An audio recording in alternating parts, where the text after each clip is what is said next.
Bonjour et bienvenue dans Les Gros Mots de l'Écho, l'émission qui traduit en simultané la langue des économistes et autres journalistes spécialisés. Regardez bien ces visages, vous les avez sans doute déjà vus quelque part. Peut-être connaissez-vous même leur nom. Mario Draghi, l'Européen, Janet Yellen, l'Américaine, Thiemeko Mélié-Koné, l'Africain. Ces trois-là prennent des décisions au cœur de votre quotidien. Si par exemple vous arrivez à décrocher un prêt immobilier à taux défiant toute concurrence, c'est aussi grâce à eux. Eux, ce sont des banquiers centraux qui gouvernent donc des banques centrales. Alors banque oui, mais centrale, qu'est-ce que ça veut dire ?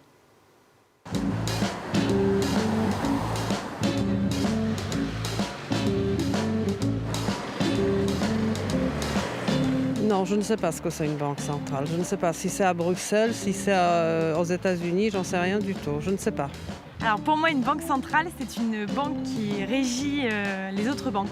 Il faut bien qu'il y ait quelqu'un qui imprime les billets et qui fabrique les pièces. Elle va prêter à la banque commerciale X des sommes que la banque commerciale X va vous reprêter à vous en tant que particulier pour acheter votre appartement. Donc par un effet de ricochet, si la Banque Centrale Européenne pratique des taux d'intérêt bas, ensuite les particuliers auront eux aussi des taux d'intérêt bas, ainsi que les entreprises, ce qui permet de relancer l'économie. Bonjour Christopher Dembicq. Bonjour Myriam. Vous êtes économiste à la Saxo Bank, vous êtes traducteur officiel aux Gros Mots de l'Écho. Alors première question Christopher, qui peut aller au guichet d'une banque centrale ? Est-ce que vous et moi, on peut s'y rendre ? Non, uniquement les banques commerciales. Les banques commerciales ont un compte à la Banque centrale. Elles peuvent y déposer des liquidités qui sont rémunérées. C'est un peu le livret A des banques centrales. Et vous avez également la possibilité d'emprunter vis-à-vis de la Banque centrale. Lorsque les banques commerciales empruntent, elles doivent déposer des garanties en échange afin de s'assurer que la Banque centrale sera remboursée. Alors très bien, mais à nous, simples mortels, à quoi sert une banque centrale à nous ? La Banque centrale a un impact extrêmement important sur le quotidien. D'abord, tout simplement, elle émet les pièces et les billets qu'on utilise au quotidien. Mais surtout aussi, le taux directeur de la Banque centrale, c'est le taux de la monnaie, si on le souhaite, du rendement de la monnaie. C'est le taux qui va influencer le taux d'intérêt auquel vont emprunter les ménages ou encore les entreprises. Par exemple, si le taux directeur de la Banque centrale est élevé, cela voudra dire que les ménages vont emprunter à un taux extrêmement important. Pour acheter leur maison, hein, par exemple. Alors, est-ce que l'État, lui, il va directement à la Banque centrale emprunter quand il a des dettes ? Est-ce que c'est auprès de la Banque centrale ? Non, il emprunte sur les marchés financiers. Depuis plus d'une trentaine d'années, l'État n'est pas en mesure d'emprunter par rapport à la Banque centrale, tout simplement parce qu'on considérait que cela incitait tout simplement l'État à avoir un comportement anormal, à s'endetter beaucoup trop, et cela avait notamment comme impact négatif une hausse de l'inflation qui réduit le pouvoir d'achat. Donc depuis d'une trentaine d'années, tout simplement, on emprunte sur les marchés financiers. C'est-à-dire qu'en fait, les États allaient tirer des chèques en quelque sorte à la Banque centrale et forcément ça a augmenté la masse de monnaie en circulation, d'où l'inflation, hein, c'est ça. Exactement. Alors ces banquiers centraux dont on parle, puisqu'on est dans les gros mots de l'écho, c'est vrai qu'ils ont une langue assez particulière. Hein. Quand ils donnent des conférences de presse, eh bien, tous les marchés, tous les banquiers comme vous sont suspendus à leurs lèvres et pourtant eh bien, on ne peut pas dire que leur langage soit franchement limpide. Écoutez.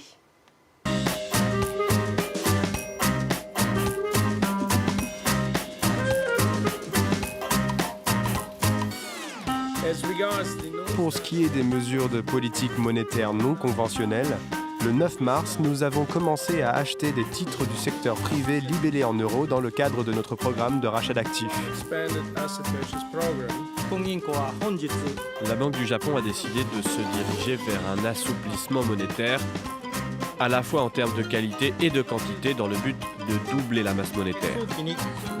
L'ajustement de l'actuelle politique monétaire très accommodante est justifié par la présence d'un risque à la hausse sur la stabilité des prix. Alors ça groove pas beaucoup, hein, les conférences de presse des banquiers centraux. Alors, pourquoi leurs décisions sont si importantes pour l'économie ? Tout simplement parce que les banquiers centraux influent sur l'économie réelle via la quantité de monnaie en circulation. Nos banquiers centraux parlaient par exemple de masse monétaire, c'est justement cela. Plus on a de quantité de monnaie en circulation, plus normalement cela va faciliter l'accès au crédit, on aura un crédit à bas coût, et plus cela devrait normalement entraîner aussi une hausse de l'inflation qui est quand même positive, notamment en cette période actuelle. Positive jusqu'à un certain point, point trop n'en faut. Est-ce que les banques centrales, donc on l'a bien compris, s'occupent d'inflation ?